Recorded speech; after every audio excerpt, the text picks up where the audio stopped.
Hello, everyone, and welcome. It is a pleasure to welcome you all, especially to see people joining in from every corner of the world. As you saw on the world map, we have people calling in from USA, Canada, Latin America, Europe, Australia, South Africa. It is such a good mix. I am Nadia Eid, CEO and co-founder of the Body Language Academy. And on behalf of the Body Language Academy by Joe Navarro, I want to welcome each and every one of you today. It is such a good mix, and we love that. I myself am a mix. I am half Danish, så til alle danskere derude, velkommen. I am half Moroccan, salam alaikum wa rahmatullah wa barakatuh. I am very excited and very passionate about nonverbal communication, especially how we can use it to communicate better and create relations even across countries, cultures, and ages. We have an exciting agenda, so let's get started. It is truly an inspiration to be introducing these two gentlemen. It is, first of all, our associate and brilliant senior mentor, David Stevens. He will be your host today, and he will also be the one interviewing the one and only Joe Navarro. For those of you who don't know Joe, Joe is a world-leading body language expert. He is also an ex-FBI special agent. He had the nickname the Spy Catcher. He is also an internationally author. He has a New York Times best-selling author. He is currently writing his 14th book. I could go on and on and on about Joe, but what I will say is he is truly an ocean of knowledge and wisdom when it comes to nonverbal communication. So you will have a chance to dive in deep, because today we're just going to scratch the surface of that knowledge. But if you continue on to do the Body Language Expert program, you will get to see all those insights and secrets that Joe's got. Without further ado, I will pass on the word to my dear colleague, David Stevens. David, over to you. Thanks, Nadia. And it's great to be here and be part of this great project. It's been really exciting to work with yourself and with Joe and the whole team. It really is an exciting program that Joe's put together for the first time for people all around the world that can really get into the depth of what he knows, and it's just so much on body language. So today we're going to be looking at an interview. I spoke to Joe earlier on, and we recorded a session, so we'll play that, and then straight after that we'll have Joe live, who'll follow up with a couple of questions. So that's the format of what we'll be sort of stepping through over the next hour. But first of all, I thought it would be really interesting if we got people involved with body language and really got people thinking along the lines of what is body language. So we're going to start off with a quick couple of polls, and this is where you get to be a bit interactive and test your own knowledge in terms of body language. So I'm going to share the first poll, and the question there is, what is a sure way to tell if someone is lying? You've got a number of options there, so please jump in and choose one of those options. Will be interesting to see how it goes. I'll give people a few more seconds to answer that. All right, jump in and vote. All right, looks like we've got most votes. So I'm going to end the poll there, and I'll share the results. All right, so as you can see there, we've got a range of answers.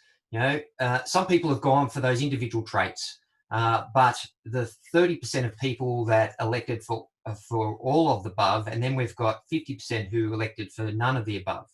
Well, the truth is that there's actually no sure way to tell if someone is lying through a individual tell. And so it's one of those big myths out there. Joe dedicates a whole module on the course to helping people work out if someone has been credible or not. But it is actually very difficult, and the science shows that that there's no one specific thing that can help you know if someone's lying or not. But it is an area of interest, and everyone's always interested in that one.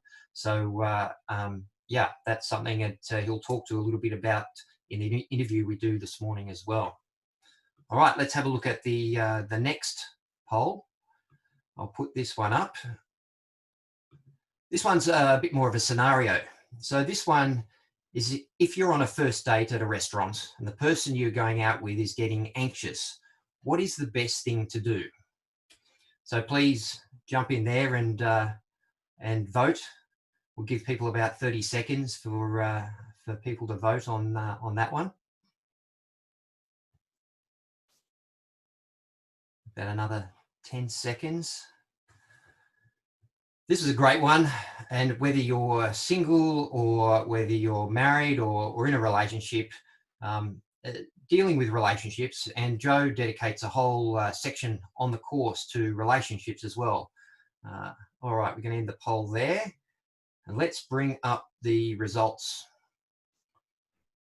All right, so there's a few answers there. And look, there's no right or wrong answer, but there is a couple of things to note. And I note that 62% of people said sit back and give them more room.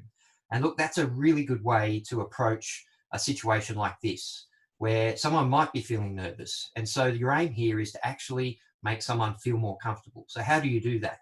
By sitting back, giving them more room, by speaking a little bit softer voice, by slowing down what you're doing. It's a great way to be able to help people to re-engage in that conversation. And this can be applied not just in dating, but in a whole range of situations. In a business meeting, for example, there's some great things you can do through body language and nonverbal communication that can really help you to have better relationships.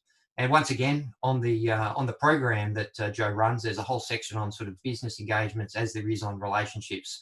So this is covered in quite a bit of depth.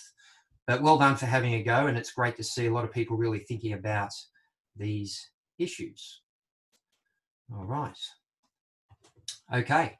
Well, let's not muck around. We're going to now go to the interview that I did with Joe. Well, welcome, Joe. It's great to see you. Good morning. And we've got a lot of people that have signed up today, which is really exciting. And we've got a lot of questions. Everyone's got a question with language. How are you today? I'm great, David. It's good to see you again. I know we get to talk a lot, but it's always good to share some time with you. Everybody's healthy. How about at your end? Yeah, no, down here in Australia, we're all good. We're like everywhere. Everyone's holed up in home, but otherwise, no, we're all very well. Yeah. Look, to kick off, Joe, you've spent a lifetime sort of studying, body language and nonverbal communication. Perhaps you can, let us know what really got you passionate about nonverbal communication and body language. What sort of set you on that path and has kept you going all these years? Yeah. That's a great question. It's one of those questions that I wish I could go back to that moment in time, the precise moment in time when it all started. But I can generalize it in that my family and I fled Cuba in 1962. Within the space of about 2 days, we had to flee the communists there, and we ended up in South Florida as refugees. And I didn't speak English, and I suddenly found myself surrounded by people that I didn't understand. But for some reason, it became clear to me that the one common language that we all shared was the body language, the nonverbals. And what's interesting is, as a child, everybody's busy around you. My mother and dad were busy gathering food and attending to us. You're sort of on your own, as children play. But I found a real sense of reliability in the body language that said, hey, you know, we want to play, or no, we don't want you to join us, or whatever. And so I think that made me very sensitive to body language. And then as I, you know, went to college, one of the things that struck me, that so much of what we do is based on observation. You know, whether you went into business or, you know, and you know, we would study negotiations, or you went into any of the social sciences or health sciences, it was about observation. And so I decided, just, you know, on my own, to continue to do what I had been doing earlier in my life, which was sort of collecting these little 3x5 cards with notes about, you know, human behavior. Just, you know, some children collected baseball cards. I made little weird notations.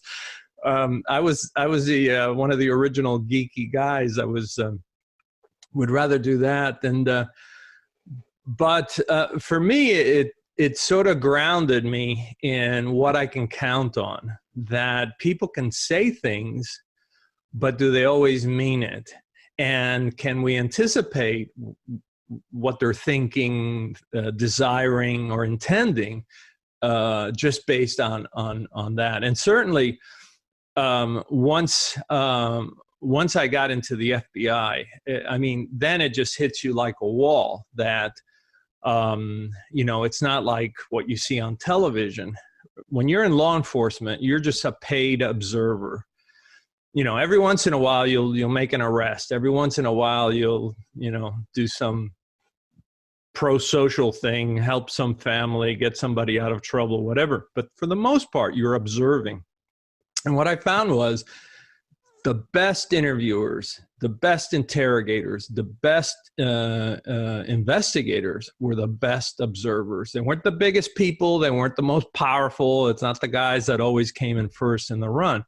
It was who can observe and decode the world around them. And, you know, and then when I got out of the Bureau, it was the same thing in the private sector. In business, when everything else is equal, everybody has the same software, it's about who can read the other person in negotiations.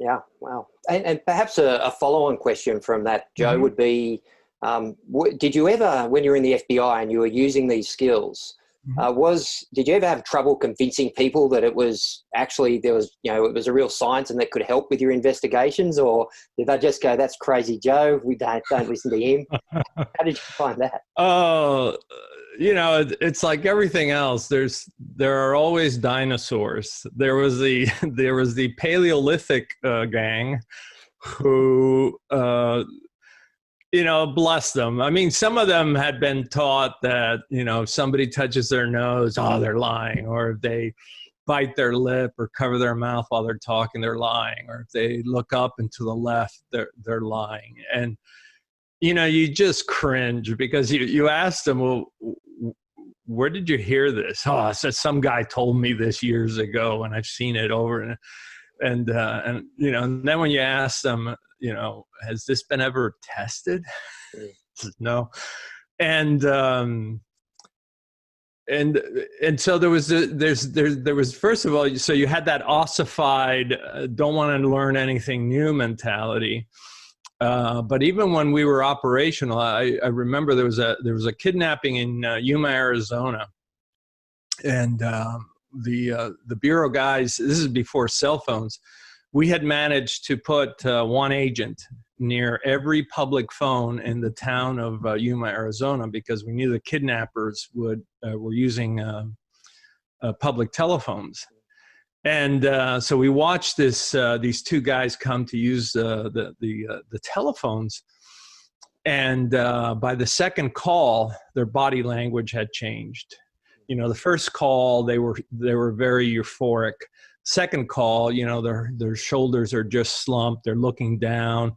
I remember they were both smoking and exhaling downward, and just one cigarette after another. And we're surveilling this because we knew there was a third person holding the child.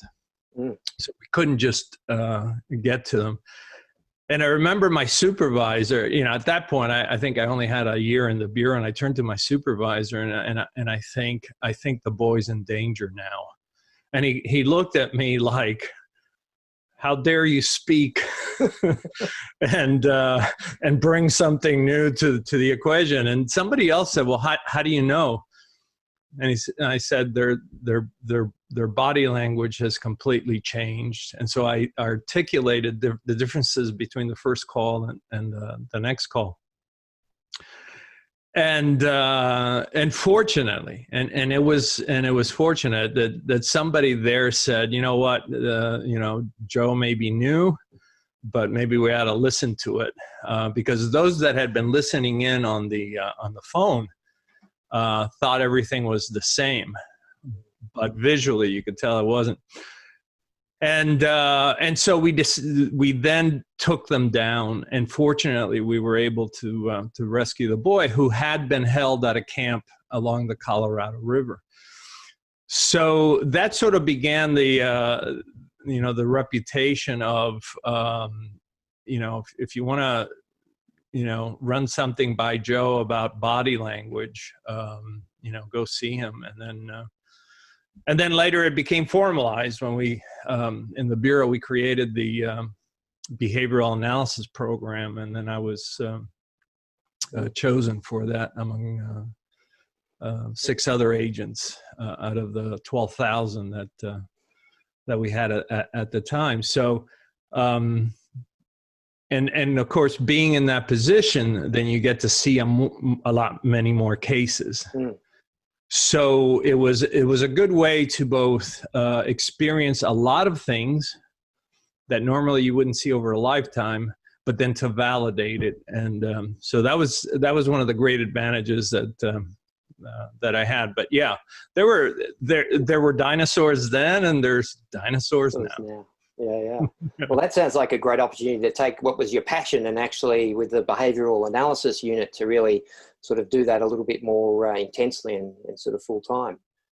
Yeah, it's, you know, you get, because then it was not just about the occasional observation. You know, I was doing many interviews every day, but it was both my work and the work of many others, and, you know, seeing video after video, and you know, we were still even dealing with 35 millimeter cameras, and seeing some of that, and so you learn a lot. I mean, you learn a lot even about how to observe. You know, this is one of the things that we talk about in our training program, is how to observe. And, you know, most people think, oh, you know, when you watch a video, you slow it down. No, when you watch a video, you speed it up. And what happens is all the interesting gestures pop out, because they become almost cartoon-like. Yeah. And so the heavy breathing really shows up, the lip biting, all these behaviors. And for years, I remember professors saying, oh, no, we slow it down and we were able to observe this. Why would you do that? Just speed it up. It just jumps at you. That's anyway. a great shortcut. That's right. Good. I thought so, especially when there's only limited time. Yeah, absolutely. Well, that sort of ties in. A lot of people had written in and asked about how you can use these sort of skills, the body language skills, for both your private and professional life. Yeah. We had Alan from Argentina and a few others that had sort of posed this question. So I guess, you know, you've sort of talked about using it in the FBI. A lot of the listeners here aren't necessarily going to be in the FBI, although you never know, we might have one or two. But how would you, you know, sort of speak to our listeners about where you can use that in sort of both private and sort of other professional capacities? Yeah, I saw that question earlier, and I thought that was a great question, because I think that's the one that applies to all of us, because even if you are in law enforcement, you're eventually going to be out of it. Yeah. And so for most people, you ask, well, how do we use nonverbals? Well, let's talk about the totality of it, which is, number one, we are born not speaking. And so the more in tune we are with that baby, when that baby is born, that we can read the baby, that we can differentiate the different cries, that we can differentiate the body movements that say, my diapers are soiled, or I'm hot. I'll give you an example. If you ask most people, why does a sleeping baby yawn? If it's sleeping, it's already, because we associate yawning with being tired. The fact of the matter is that when we yawn, the air that we inhale cools the palate that separates the brain and the upper mouth. That palate acts as a radiator. And so the baby, if it's yawning a lot as it's wrapped, it's telling you, hey, Mom, I'm hot here. You need to unwrap me. That's why I'm yawning. And so when we understand the nonverbals, we begin to be able to deal more effectively with the world around us. Think about how we select our mates. We don't select our mates based on college scores. We don't go up and say, hi, did you get an A, or were you just a B student? I mean, that's nonsense. We are a species that does mate selection based on how a person looks, how they appear, how they groom, how they smell. When we ingest their pheromones, how they make us feel. Any number of things that are conducted both subconsciously and consciously, but they deal with nonverbals. Think about how we assess for danger. We don't turn around at the ATM, at the money machine, and say, "Are you going to rob me?" We look at that person precisely to assess, is this person a threat to me? When somebody knocks on the door and says, mailman, and we still look, these are the nonverbals. We are confirming what is being said. So we can't get away from it. But when it comes to business, and not just interpersonal communication, but when it comes to business, it is imperative that we're able to read each other and understand each other. First of all, just amongst your colleagues, so that we know when, let's say, somebody's having an issue, or they're struggling with something, or they're having some sort of difficulty, and we can step in and say, can I help you, and so forth. But also, if you're in management, and you can scan your colleagues, and you can pick up on, who can I help today? Who needs a little assistance because they look overwhelmed? Maybe they've been given too many tasks all at once, or who's having troubles at home. But think about when we negotiate, when we go into that room, and maybe there's 6 on one side and 6 on the other, and we're all looking at each other, as one professor said to me, this is war by other means. Well, sometimes, I've seen some meetings. I actually have been present at meetings where you had management, like a school board on one side, and you had the teachers union on the other. And I have to say, it was interesting. But they're all communicating verbally, but that only accounts for a very small amount of what's going on between the parties as they look at each other, as they react to each other, as they contemplate things. And so I think it's for me, it's been invaluable. And of course, David, because you train these a lot of these people yourself. once an executive masters nonverbals, they have such a tremendous advantage over everybody else, because they know that if they're talking to another CEO and the CEO says something, but one of the people in their entourage suddenly bites their lips or grabs their neck, or so, then you know there's an issue here. You may not pick it up from the CEO, but you're picking it up from the entourage, and that's invaluable when we're doing due diligence and other things. So, I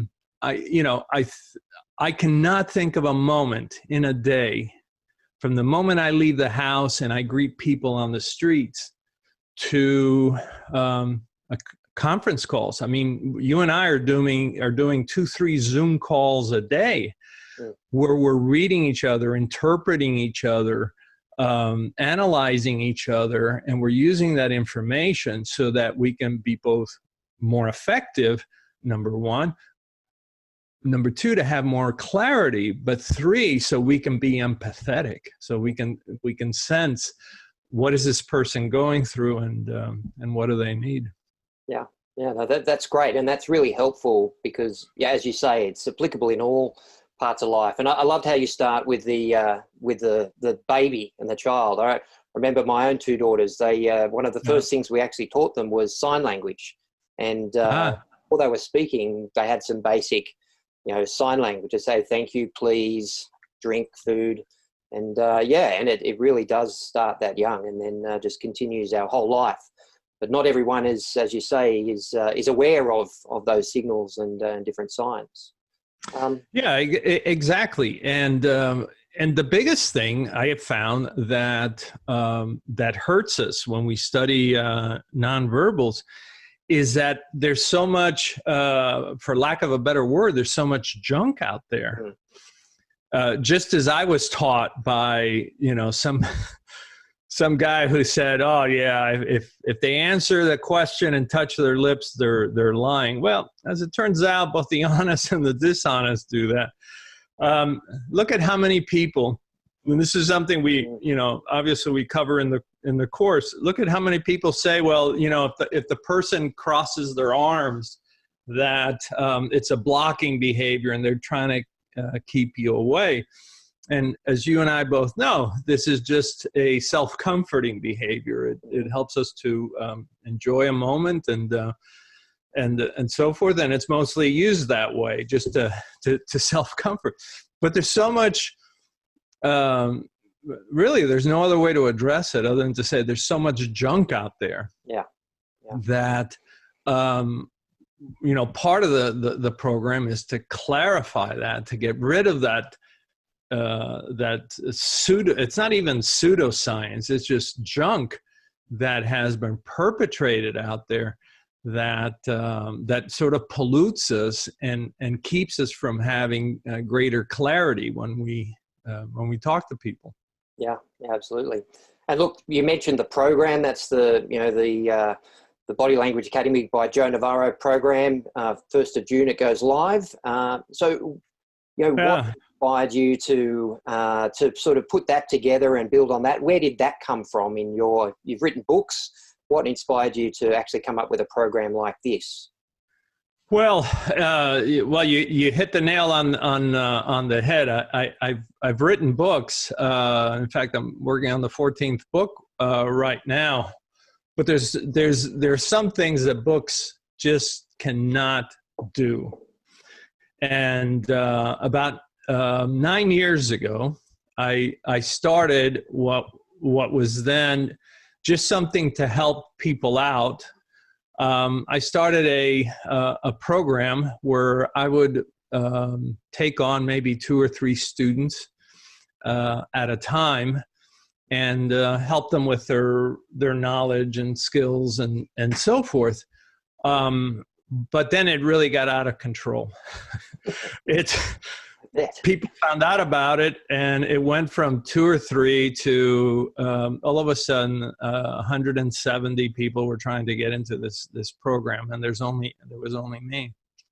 And so I've always wanted to have a premier program where anyone, anywhere in the world, using any platform, because, you know, we're no longer just bound by books. We're no longer just bound by our desk computers, you know, on a laptop, on an iPad, where, as you know, I spend a lot of time answering emails, or even on your phone while you're commuting. I wanted a program that was world-class, not just good, not just better than others, but truly world-class, that taught nonverbals as I wish I had been taught, which is, once you understand how the brain reacts to the world, interacts with the world, and how it controls your physiology and your movements and so forth, how we then can use that information to interpret the behaviors that we see, so that then we can put those behaviors to work. Now, you know, my emphasis was understanding the whole body. You know, when I was in the Bureau, you know, it was about reading the whole person. It wasn't just about where, you know, a lot of programs spend a lot of time on the face. Well, what about 90% of the body? The rest of that body that's communicating, the feet, the toes, the legs, the knees, the hips, the ventral side of the body, the skin, your hair, your fingers, your thumbs. You know, when you take this course, you're going to understand nonverbals in a way that you've never examined it before. No matter how many books you have read, you will never have seen it this way, because the perspective that I bring is, one, all the things that I cataloged during those 13,000 plus interviews, plus everything that we've learned from the literature. And you're familiar with my bibliography. It is, you know, 20-something pages robust of bibliographic material. It's all science-based. But then there's that added component where we have tested and validated this in real life. And so the advantage that I wanted for this course was a solid program that they would get nowhere else, where they would also have the advantage of what I got to see in talking to criminals, bank robbers, murderers, terrorists, spies. You don't get that anywhere else. You don't get this full combination of experience on the street, academic training, scientific training, and then, of course, all the training that I've done, as you know, because you do it a lot with the corporate sector, doing due diligence, hiring, human resource type stuff. And then finally, elevating it to that next level, to how do we use nonverbals to communicate effectively, but also more empathetically. And so this program, this isn't something you take in an hour. This isn't something you take in 2 days. You're well aware of it because you helped put this together. We're talking about weeks and months of intensive training that, you know, you can control. You can go through it as quickly or as fast as you can. But this isn't a, oh, I looked at something for 3 hours and now I'm an expert on body language. No. When you go through this course, you've paid the price because you've really worked hard at understanding nonverbals and then being able to apply it in your life. And that's the program that I wanted. I mean, even going back 10 years ago, I always told the students, I don't care what you read. All I care about is that you retain And this course is designed so that you learn the material. So you learn things that are not in the books, because the advances that have been made already surpass the books. And so it's up to date, so you're kept up to date, but more importantly, that you can remember what you learned so that you can apply it well into the future. And most programs do not do that. Mm. Yeah, certainly it's a lot about the application and the practice of that. And in fact, we had a couple of questions. I think it was Jim from Italy and a couple of others that had asked about how do you practically, how do you practice? How do you, Joe, practice your trade? It's probably second nature, but as you were learning and growing up with it, what's good advice for people that really want to practice their sort of body language skills? Yeah, I love that question, because the person that asked that has a keen interest in both learning it and practicing it. What I tried to do is always validate. One of the things we encourage in the program is, okay, now you've learned this, now go out and validate it. Right? So if we tell you that, notice how when people are struggling with something, sometimes they scratch their head. They're, gee, I don't know, or where did I leave that? And don't just take my word for it. Don't take what the research says. Go out and validate it. Because the minute you go out and validate it, the minute you go out and you see that behavior and you ask somebody, did you lose something? Yeah, I'm trying to find my contact, whatever. The minute you begin to validate, you never have to think about that behavior again. The next time you see it, people ask me, Joe, you were just in Manchester, and when they brought up the lights, you scanned the room and you were picking up people and telling us all about their behavior. It's because it's all been validated, because I don't have to sit there and decode it. It's been decoded for me many times over. So by validating it, I can just do a quick scan and I can see what's going on. And, and there's many ways to validate. You can ask people, do you need some help? Are you lost? Sure enough. The other way is, and it was one of my favorite ways, I always loved foreign films. And so I would watch foreign films, and I would try to figure out if I could see what was going on just on their facial gestures and their manners and so forth. And sure enough, if you've ever watched a Brazilian novela, which are very popular in Miami, and you can't figure out from those facial gestures what's going on, then you really need to take this course. But that's how you validate. And quite often I'll take my class through and even a movie that maybe everybody knows, like one of my favorite, because the acting is so great. I mean, think about it, David. Acting is nonverbals. When you watch Marlon Brando and the scene is developing slowly and he's scratching his face ever so slowly. I mean, there's, that's what world-class acting is all about, that message and what that evokes and what happens in that scene. You don't have to listen to it.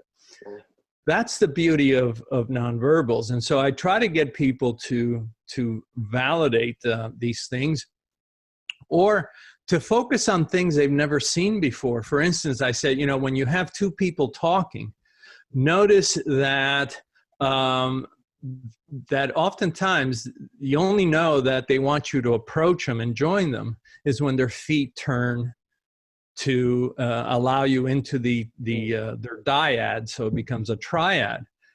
If those feet don't move, even if they smile at you, they don't want you there. And so it's not just enough to know that behavior.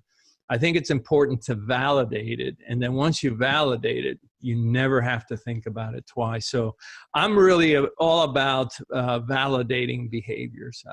I think that is the best way to learn, and it's the quickest way to learn to assess not just individuals, but crowds.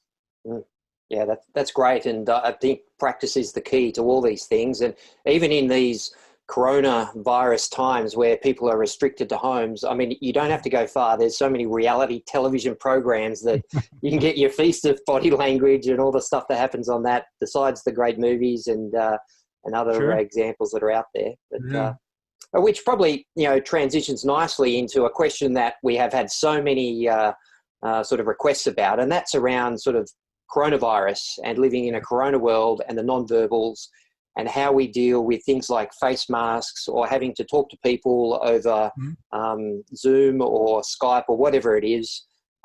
What advice would you give to people who are trying to, who think that you can't see, sort of non-verbals don't count because of where we're at, or how they can think sort of more practically about these things? Yeah, great question. In the back of our brain, we have the visual cortex, and it is about the size of your fist, and it's huge.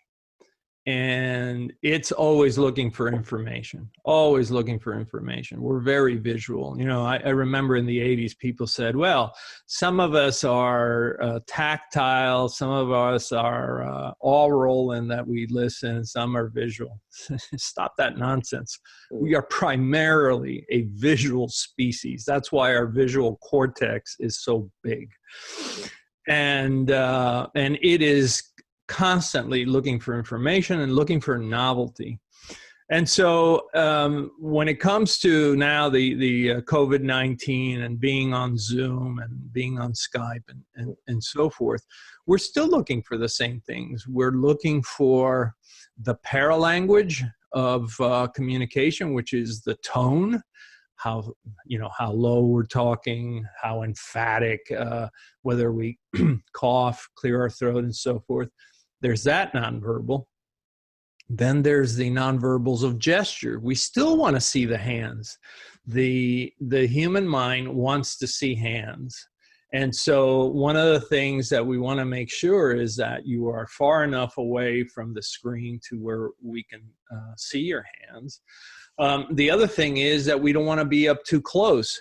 Right here, I am at the maximum where I should be, because we should be somewhere between, our face should take up no more than 1/4 to, at the most, 1/3 of the screen. If your face is taking up half the screen, you're doing yourself a disservice. And so you really need to be just about in that zone where you and I are at. And there's things that we can do with the face that, even with a mask, with some people, you can actually see a smile even when they have a mask on. And that's because a true, genuine smile, a Duchenne smile, engages the muscles around the eyes. And even with the eyes, when we hear something positive, or we see someone we enjoy, we do the eyebrow flash, go, hey, how are you? And those gravity-defying behaviors are very much appreciative. And we know that because when we study babies, at a few months of age, babies just, I often say in my classes, well, just grab a baby. No, just ask somebody if you can go up to their baby. And of course, now it's more difficult. And you'll notice that when you flash your eyes at a baby, they smile. And that creates a feedback loop that stays with us for the rest of our lives, where when we enter a store, we see somebody on Zoom and we go, hey, David, how are you? And it just makes us feel good. So nothing's really changed. It's just that the box where the information is located is so much smaller. And if I may, it's kind of interesting. When you do a call, whether it's on Skype or Zoom or Google Meets, sometimes we're worn out at the end of that, because our subconscious, for the first time, is trying to read the background that everybody has, where normally if we're in the same room, we have just one background. now our brains are being taxed into decoding. You know, I'm looking at your paintings, you're looking at my books, and so we're in overdrive. So that explains a lot of the behaviors. But you know, the same old stuff: smile, relax, try to stand when you can during these long presentations, so you have that higher energy level. Yeah, no, that's great. And you know, I guess it's a real chance for people to practice their skills in a very focused way in some ways when they're spending so much time on the video teleconferences and the others. And that brings something up, David, that, you know, often I tell people, look, you're not used to seeing yourself. Why not hit that record button and go back and examine your presentation and look at it and say, well, what was good and what was bad? You know, and I've had presentations where I've gone back and said, wow, you know, I should have been more emphatic, or I shouldn't have jumped in when that speaker was still going there, or I found myself doing so many distracting things, grabbing things, texting and stuff during a presentation that it was distracting to everybody else. Yeah, no, absolutely. Hey, there's one question we had from Phoenix in the US, and I was really interested to ask you this one, and that's about, say, in the last 6 months to a year, what is something non-verbally that you yourself have learnt and have sort of applied in your understanding of sort of non-verbals? In just me personally, in my personal life. Absolutely, I think you personally. Yeah. No, I remember that question because I always have a tender heart for Phoenix, because that was my first office in the FBI. I think one of the things that really has stood out for me is that here in Florida, where we have been isolated, except for obviously families, I'm seeing a lot more families, which you are allowed to do as long as you distance yourself from others, bicycling and going for walks. And I mean, every day, you know, I as you know, I get up very early, and, you know, 6 a.m. I'm out walking.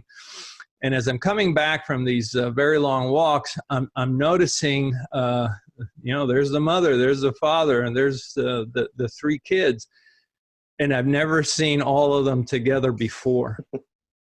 And which shows us, you know, sometimes there is a silver lining, because normally we're getting the kids ready to go to school, the parents are getting ready to go to work, and so there's this, you know, the nonverbals of space and proximity, and so we're bonding in ways that we haven't seen before, and for me, I think this is very powerful when.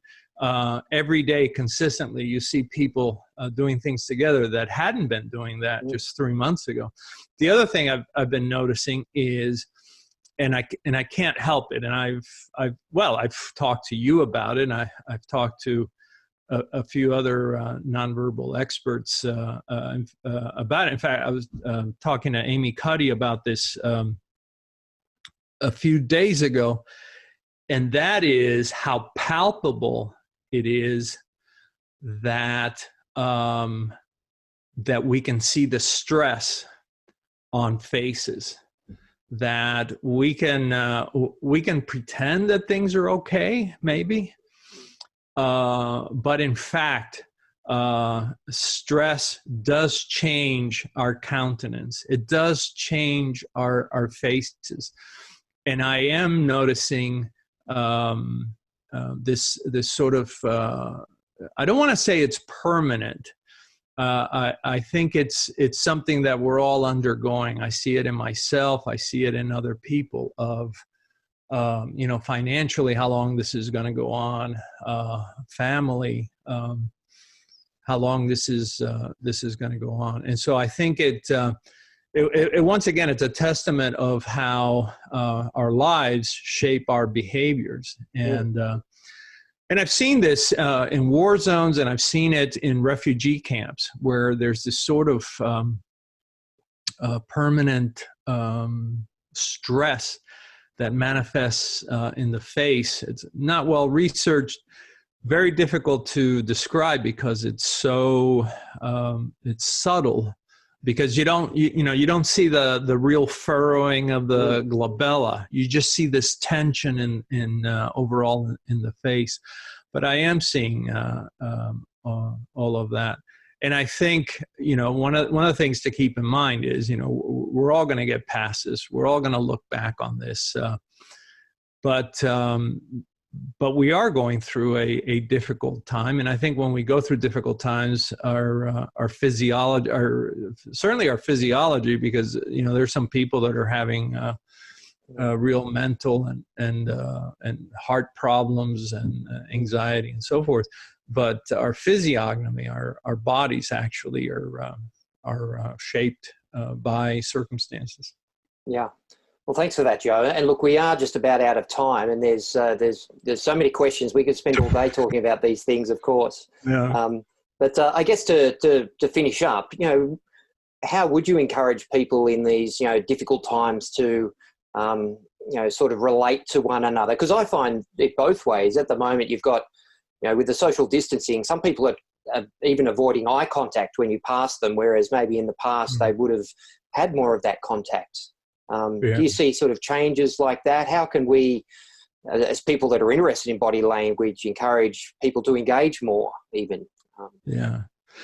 That's a great question. And I find myself having this little bit more knowledge, trying to bridge that with people. So I find myself saying good morning now at a greater distance, and where maybe in the past, if I saw somebody, they were wearing headphones and walking by, I'd leave them alone. But now I make it a point to say good morning. I arch the eyebrows and so forth. They smile and they wave or they answer back just at a little bit greater distance. I look at their faces and I'm trying to assess, is this a person that is having a tough time? And I ran into somebody the other day who I noticed that as I approached, they were slowing down. And so I widened the path and, and I was saying good morning and, what a beautiful dog you have and so forth. And there was just something in the nonverbals that this woman had that said, I'm really hurting here. And then she just opened up and talked about losing her job and stuff like that. So my comment is, don't stop reading each other. There's a role for us, people that do pro-social things. The exceptional among us will always be attentive. And this is what the course is about, is how to be exceptional by being able to read the needs, wants, desires, but also the fears and the concerns of others. And when you can pick up on these things, then you can sense, oh, here's a human being who is having a tough time. And maybe they just need 2 minutes, 3 minutes of your time to get through something. So we do things at greater space. There's less contact, but we still have that opportunity to share, to assess, to engage, and I think that is our social responsibility. Well, thanks, Joe. That's some really encouraging words to finish on in what is challenging times for many people. So, again, thank you for your time this morning. Everyone out there is really going to appreciate this. And, and thanks again. Oh, you're quite welcome. Well, welcome back, everybody, to the live feed with Joe. And thanks again, Joe, for being with us. It's great to have you and to continue the conversation we have been having, Joe. Matt, perhaps if I can pick up sort of where we left off a little bit, and we've had a lot of people ask about how difficult is it for someone to hide their body language? What would you say to someone that was trying to work that out? Yeah, it's a question that I'm often asked, and I guess the easiest answer is to say, well, it depends on how good of an actor you are. I've met some actors. I've met a lot of actors in New York, it seems like. But, you know, are you a world-class actor? Because that's what it really takes to be able to hide everything. Most of us don't know what our lips look like. We know that when we're under stress, the lips begin to disappear. And we're not tracking that. We're looking at the people in front of us. So you would have to have supreme control over your body. And that's very difficult to do. When I was doing the poker seminars for the World Series of Poker, and by the way, they're in the Joe Navarro the body language course, there are some references to the poker world. So if you're interested in that, that's also covered. And what I always said was, you can have a poker face, but you cannot have a poker body. Because, for instance, you have no control over your pupils. And we know that when you see something beautiful or something that you like, your pupils will dilate. And when you see something you dislike, your pupils will constrict. And you have no control over that, in the same way that you don't have control over your breathing or your heart. Even something as insignificant as your hands. You know, you may think, oh, well, my hands are just on top of the table, but you don't realize, as you will learn in the course, that the minute that you lose confidence, you begin to narrow and close the gap between your thumb and your index finger. And so other people can read that and say, oh, they're lacking confidence because that thumb is disappearing. So great question, but if you know what to look for, you will always be able to decipher people for the most part. Unless, of course, you run into a world-class actor, but that is so rare. Yeah, thanks, Joe. And I guess a lot of people really do often are so focused perhaps on watching others that they actually forget about what they're projecting themselves in terms of body language. You know, how important is that people sort of concentrate on themselves and not just, you know, look for others, would you say? Yeah, I think you know, you bring up a good point, and that is that we spend an inordinate amount of time, sometimes even patting ourselves on the back, saying, "Oh, you know, I could see them struggling with this," or you know, I caught him touching his neck, and yeah, that's great. But what were you doing? What were you giving away? What things were they picking up? This is something that in business goes on all the time. You go into negotiations, or you go into an HR situation, and the question is, you know, how much are you giving away during those difficult conversations while you are seeking employment and so forth.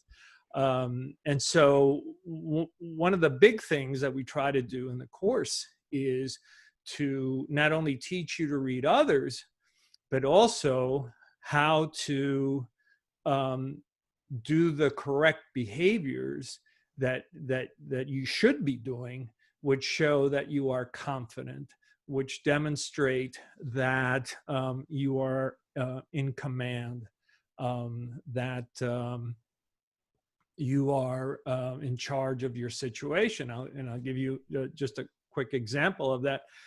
We know that in leadership, the higher you are in the organization, the broader your gestures should be, but the smoother they should be. And so the gestures that might have gotten you by when you were younger in the organization or just starting out, which tend to be more energetic, those need to disappear as you climb that ladder, so that by the time you're the CEO or you're aspiring to be a CEO, those nonverbals better change. Because if you're still using the nonverbals of an entry-level employee, that makes a big difference. It makes a big difference when investors are looking at you. It makes a big difference when the press is looking at you, and obviously when you are in a leadership position. Yeah, that's a really great point, Joe. And you don't have to go far. You just have to look at some, politicians or business leaders who are on TV all the time, and you'll see those fundamental mistakes that a lot of them do make because they're not thinking that way. Yeah, you can undermine. You can in an instant you can undermine your message by your nonverbals. You can say things, but if you can't demonstrate empathy, if you don't know how to demonstrate pro-social behaviors, then your message lands flat or is perceived as just being vacuous, just completely empty. Joe, another question for you, and we actually had a young lady, Ellie, that wrote in to us, and she asked, what's it like training in the FBI? And another question that follows from that is, what does it take to be a great body language expert, which we had a number of people ask about. Yeah, well, it seems like it was so long ago. I mean, it was 1978 when I went through the Bureau's training at the Academy at Quantico. The thing about Quantico, what made it difficult, was the speed at which you have to learn everything. So firearms, the law. So basically you get the first 2 years of law school with which, criminal law, criminal procedure, but you get it in 6 weeks. And so you're really burning the candle at both ends because you're studying a lot. And then there's all the physical activity because you've got to learn how to shoot well, not just well, but exceptionally well. But you also have to learn how to disarm others, how to do a proper arrest, how to do a search of a building, and how to conduct a raid, and how to write a warrant. You get handed a piece of paper and say, okay, write a warrant. Wow, okay. And that takes a bit. So I think I was fortunate in the class that I was in. There were there had been 8,000 applicants, and that year they only hired, I think, 220 agents. So the classes were really small. We only graduated in my class 19. But even with a small class, it just seemed like there was just no time to rest. So you've got to be prepared for that. As to your second question that Ellie asked, and it's a very good question, and that is that no one has the answers. No one has all the answers to nonverbals. I mean, I literally started studying body language in the 60s. My earliest 3x5 notes go all the way back to 67, 66, 1966, 67. And last night I was looking at yet another journal article that had just come out regarding nonverbals and culture and things. You can never know it all, but you have to be wise in where you start your training and what you read, and make sure that that your study is science-based, and not just, somebody saw the show Lie to Me, and then 2 weeks later, after reading a book, they're a body language expert. I would tell you that you really need to do your due diligence when it comes to what you're learning and who you're learning it from, because unfortunately, there's a lot of hucksters out there.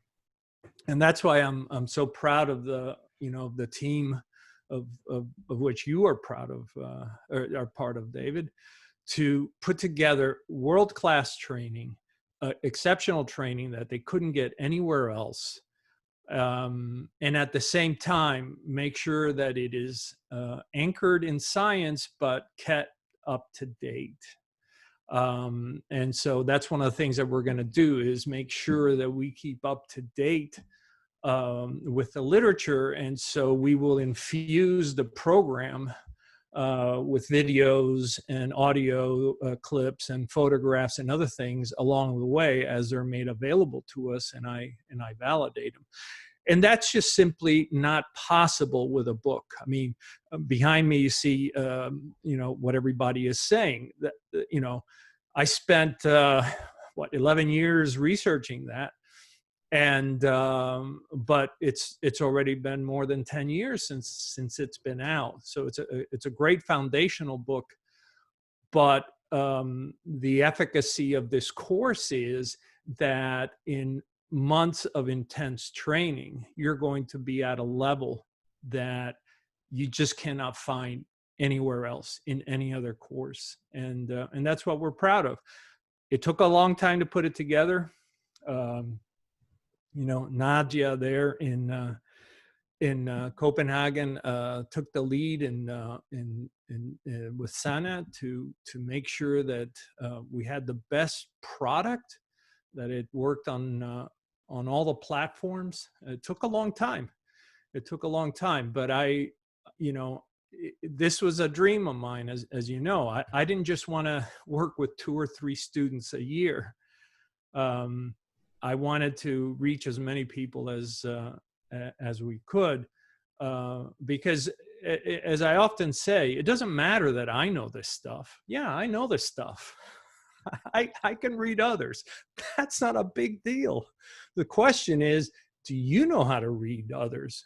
Do you have that capacity? Can you, who are listening to this, can you scan a room in 1 second and with precision pick out those individuals that need to be engaged, that are looking at you either suspiciously or in a way that lets you know that they have doubts, or that they are incredulous, or that they're having some other issue? And that's what's really important, is that those people that are both watching us here today and will join the program have this higher capacity to interact with other people. Because look, let's face it, everybody has the same software. You've got Zoom, I've got Zoom. You have Excel, I have Excel. You have Word, I have Word.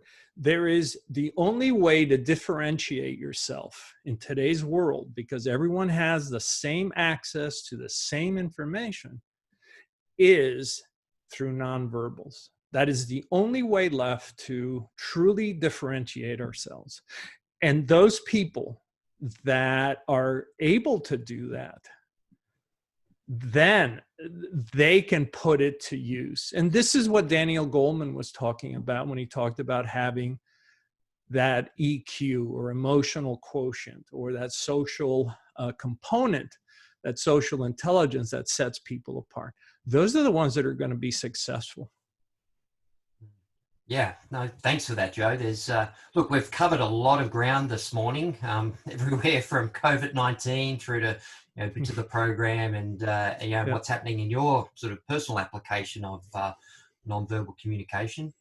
Just as we finish up, is there anything sort of that you'd finally that you'd like to finish with to the viewers that we've got out there? Yeah, just a couple of things. First of all, thank you for joining us, and especially in these times, which have been difficult, and they have been difficult for many of us. Some of you have had personal tragedies. I myself have had some difficulties that I never anticipated with illnesses and family and other things, and I know many of you are struggling. So, I encourage you to remain safe and be safe. And, when I go out, I wear a mask, and I do it because I know that my breath projects out to as much as 18 feet. and it's my duty to protect other people. But we also have a responsibility to each other, and that is that we're under stress, and we can use nonverbals to demonstrate to others that we care, that we are understanding, and even though we're at a distance, there's still love and kindness and so forth. The third thing I would say is, you know, I get one query a day from the media saying, are we never going to shake hands again? Is touching over with? Well, I have to remind myself that, to remind others that we are a species that is very tactile. And we will always have touch in one manner or another. And we will return to something. It may be slightly different. I remember in the 60s, men didn't hug. And then one day athletes started hugging each other, and then it was okay. And now we see more of that. So we will see changes, but we will have touch. And the last thing is, you know, why study nonverbals? And I would just say that we are all in the people business, and whether you use it for rearing your children, for relationships at home with others, or at work, that nonverbals is still the primary means by which we communicate. And the more we understand it, the more we apply it, I think the happier we'll be. And that would be it. So if you get the chance, please join us for this course. I'm very proud of it. I'm very proud of the team that put it together. And I'm honored to share this morning with you. And I hope this has been worth your while. Well, thank you again, Joe. Thank you for your time. All the viewers out there will certainly have appreciated what you've had to say. So thank you very much. And to everyone out there, thank you for joining us wherever you are around the world. Stay safe and be an observer of everything around you. And on that note, all the best and thank you. Thank you.